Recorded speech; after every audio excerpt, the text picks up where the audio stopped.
Karibu katika chaneli yetu ya Mautundu Online, na kama ni mara yako ya kwanza kutembelea katika chaneli hii, subscribe chini ya video hii na utakuwa mwanafamilia wetu na hautopitwa na habari zetu za kiburudani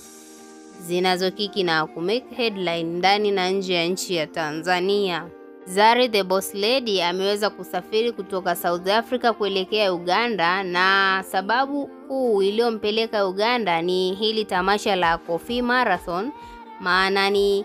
tamasha ambalo na yeye pia alikuwa analisubiria kwa hamu, kwa sababu Uganda ni kama nyumbani kwao, na ameweza kuhudhuria. Na baada ya kufika huko Uganda aliweza kufuatwa na waandishi wa habari, na waandishi hao wa habari walitaka kujua ni kipi kinachoendelea kuhusiana na yeye, na alifunguka waziwazi na kuwaeleza kwamba kwa sasa hivi yeye swala la muziki wa Diamond Platinum anafuatilia kwa ukaribu, kwa sababu ni moja kati ya kazi ambazo anazipenda na anafurahishwa na anachokifanya, na ndio maana ameweza kutenga muda wake na kuja Uganda kuja kumuonyesha sapoti yake. Maana ni moja kati ya wasanii anaowapenda wa Tanzania, na kazi zake Diamond Platinum ni kazi ambazo amezipa kipaumbele mwanadada Zari. Sasa basi kwenye hayo mahojiano na hao waandishi wa habari, Zari the Boss Lady aliweza kuulizwa ni kitu gani kimekufanya uweze kusafiri kutoka umbali mkubwa huko kuja Uganda, na ni yapi maoni yako